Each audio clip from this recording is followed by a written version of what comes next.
Jadi sebetulnya tangan kita ini diwariskan oleh semesta kepada kita untuk memayu hayuning bawon, mempercantik dunia yang sudah cantik ini.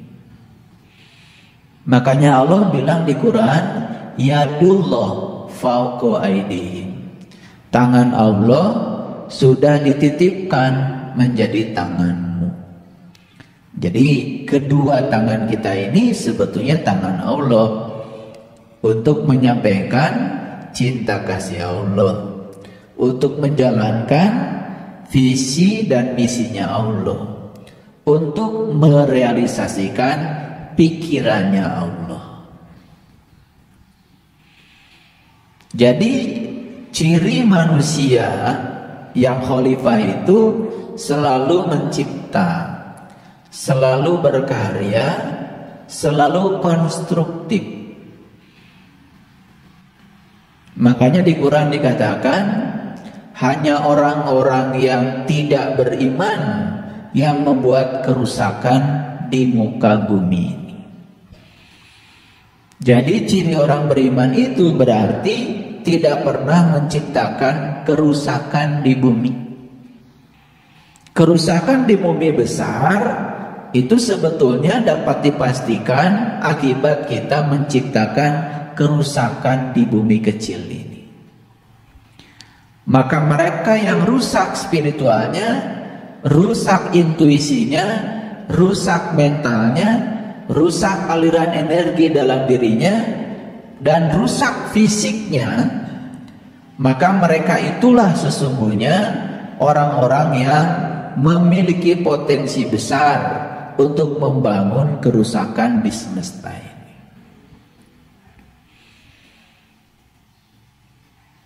Hanya sekelompok manusia saja sekarang yang sadar bahwa sesungguhnya semesta ini harus dilestarikan.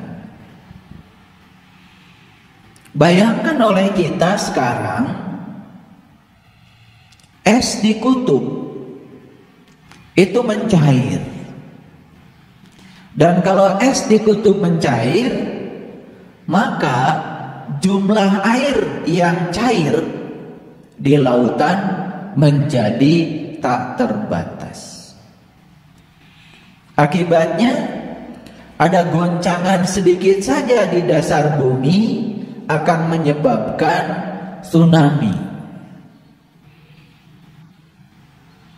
Sehingga jumlah daratan yang 25% ini lama-kelamaan akan terus berkurang. Dan bisa jadi suatu saat permukaan bumi ini tidak ada daratannya, semua adalah lautan. Bayangkan generasi yang akan datang, suatu saat akan mengalami satu situasi di mana bumi ini semuanya lautan. Seperti apa mereka hidup di masa itu nanti? Orang-orang yang punya tanggung jawab di dalam kehidupannya sekarang selalu berpikir, gimana caranya supaya suhu bumi tidak meningkat. Karena suhu bumi meningkat 2 derajat saja, itu sudah menyebabkan es di kutub mencair dengan luar biasa dahsyatnya. Apalagi kalau suhu bumi ini meningkat lebih dari 2 derajat. Makanya muncullah gerakan orang-orang yang sadar bagaimana memperbanyak menanam pohon, bagaimana menghijaukan halaman, bagaimana menghijaukan hutan kembali. Orang yang pikirnya sempit gak ngerti itu buat apa. Padahal ini dalam rangka untuk menghindari agar suhu bumi tidak meningkat. Itu orang yang berpikiran luas itu, kalau berpikir sejauh itu orang beriman. Orang beriman itu bukan sekedar terbuka mata kalbunya, tetapi terbuka pikirannya, memiliki tanggung jawab.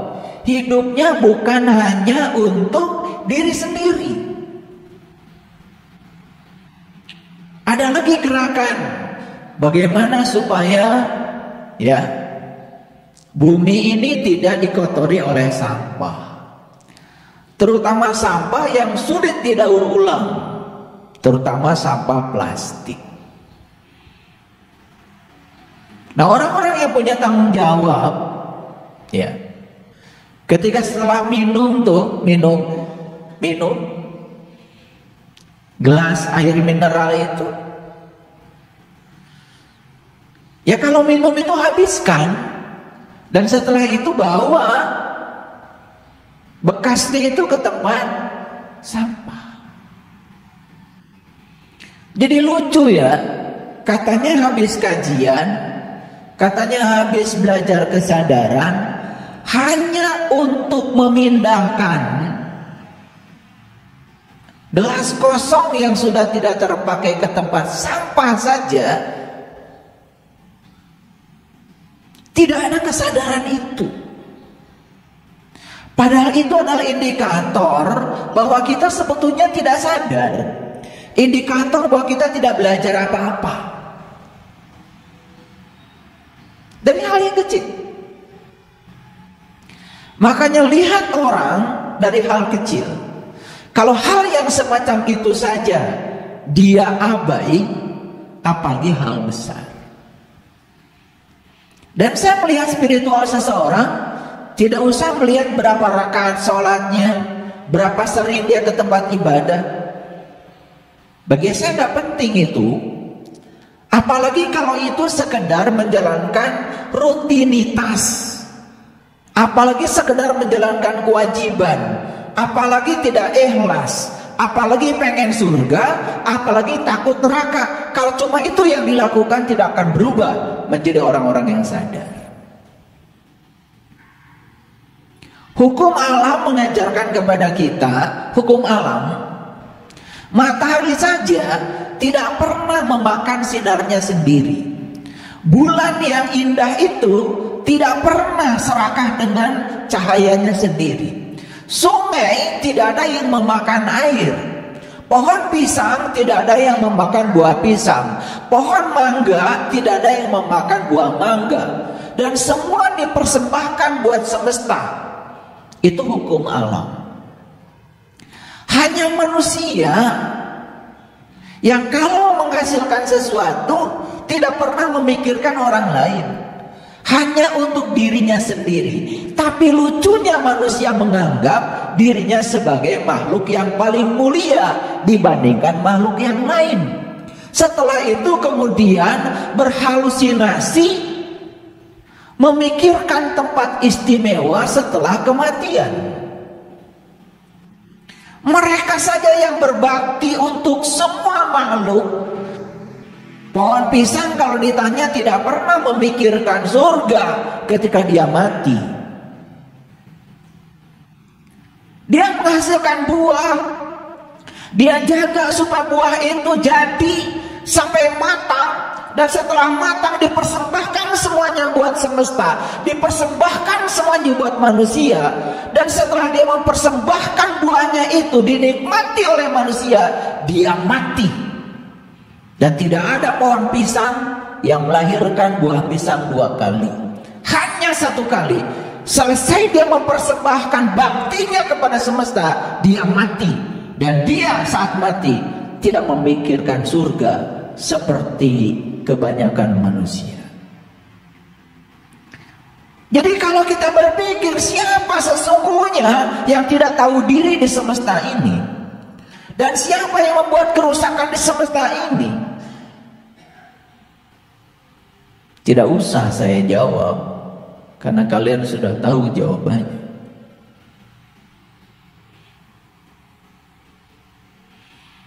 Jadi kalau kita menganggap diri kita ini makhluk yang paling mulia, tunjukkan bahwa kita lebih mulia daripada makhluk-makhluk lain selain manusia. Pohon memiliki akar yang luar biasa. Dan akar tidak pernah tinggal di tempat terang. Akar tidak pernah dilihat orang. Akar tinggal di bawah tanah dalam kegelapan.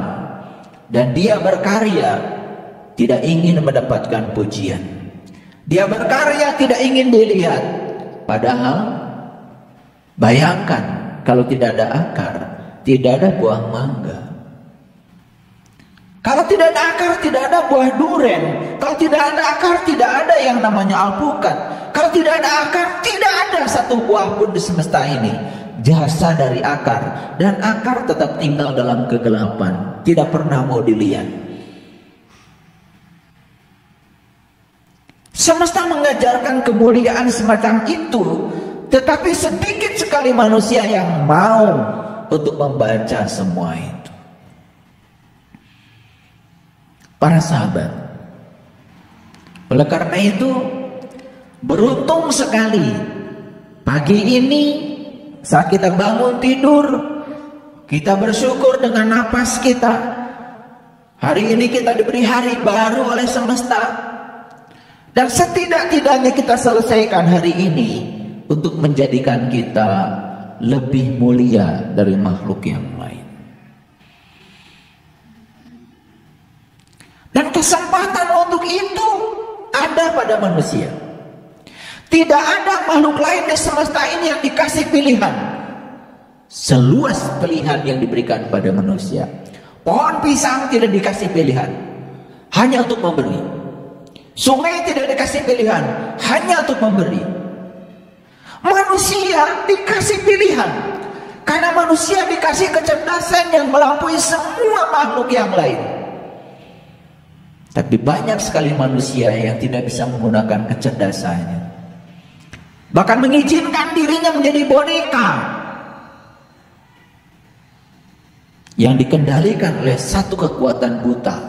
Mengizinkan doktrin dan dogma menghajar dirinya. Dipenjara oleh doktrin dan dogma yang menghajar dirinya. Lalu manusia mengizinkan dirinya dipenjara oleh pikirannya sendiri.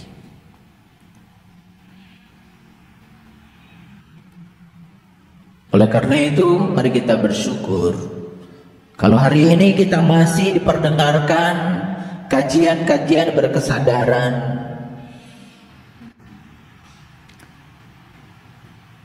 Yang akan meningkatkan kesadaran kita. Oleh karena itu, mari kita runduhkan kepala kita. Kita berterima kasih kepada Allah, Sang Pemilik Semesta. Karena begitu besar cinta kasih-Nya kepada kita. Hari ini kita dihadirkan di tempat yang penuh berkah dan mulia ini. Karena daya dan upayanya. Karena kudrat dan iradatnya.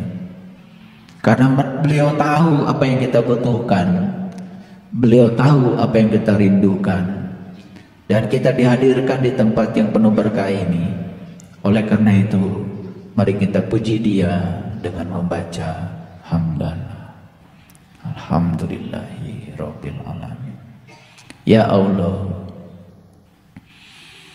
Sang kehadiran, Sang keberadaan, segala puji hanya pantas untuk-Mu ya Rabb. Kehadiran-Mu di rumah ciptaan-Mu yang Kau ciptakan ini merupakan sebuah berkah bagiku. Karena kehadiran-Mu membuat aku bisa melihat. Kehadiran-Mu membuat aku bisa bernafas. Kehadiran-Mu membuat aku bisa mendengar.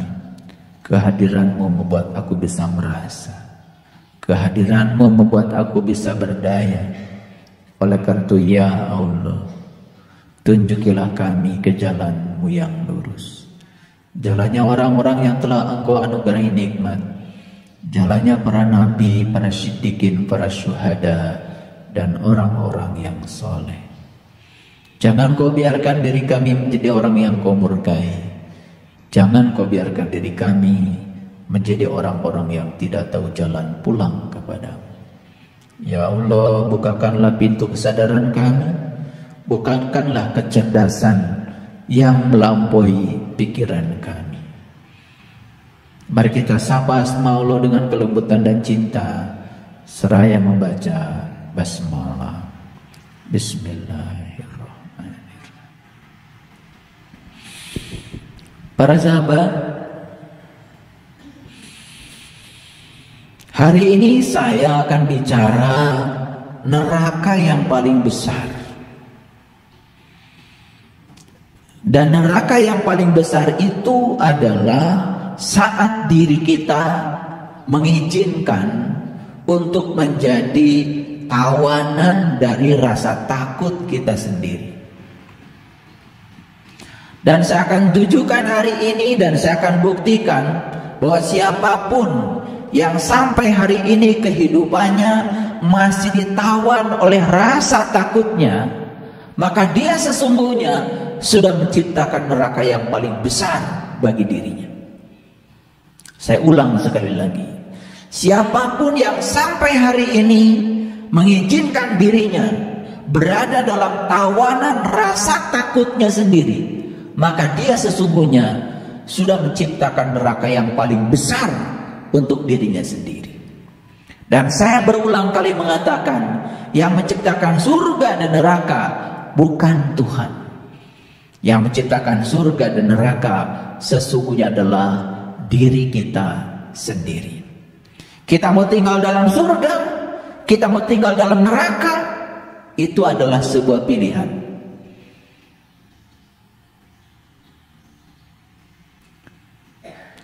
Jadi siapapun yang sampai hari ini masih mengizinkan dirinya ditawan, dipenjara oleh rasa takutnya, sesungguhnya dia sedang menciptakan neraka yang paling besar bagi dirinya sendiri. Dan itu akan saya buktikan hari ini. Saya akan buktikan dengan contoh-contoh, dan bahkan nanti saya akan banyak bertanya kepada kalian. Dan nanti kalian akan menjawab. Karena apa? Belajar yang paling bagus adalah menemukan jawaban sendiri dari dalam diri kita sendiri, bukan jawaban dari luar diri kita. Itu yang disebut dengan discovery learning, belajar penemuan, belajar menemukan sendiri. Dan jawaban yang ditemukan oleh kita itu adalah jawaban yang pasti karena kita mengalaminya sendiri. Saya ilustrasikan sedikit saja.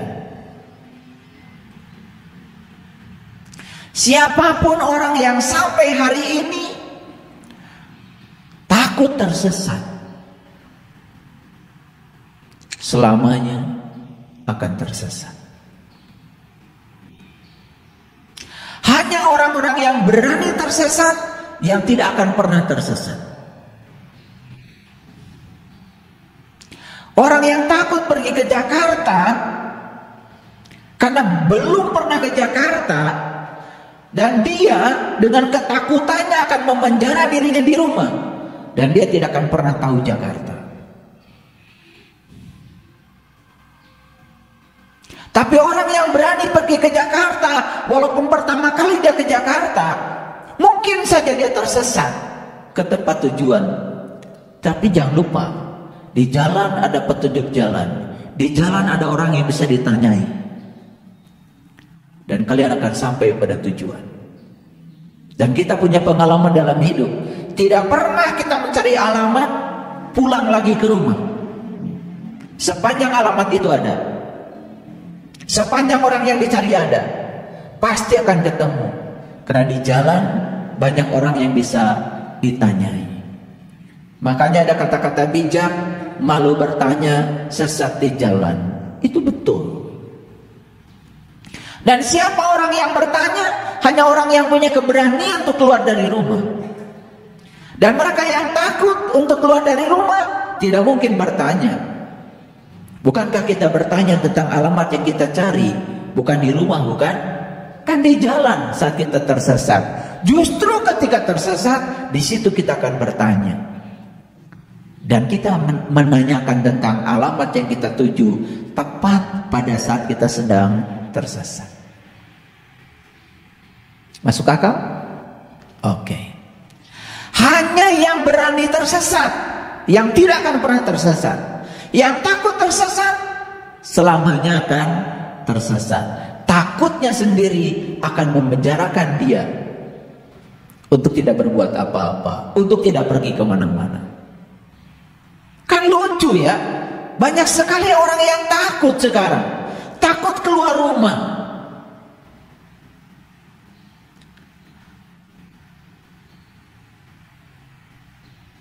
Takut ketabrak mobil,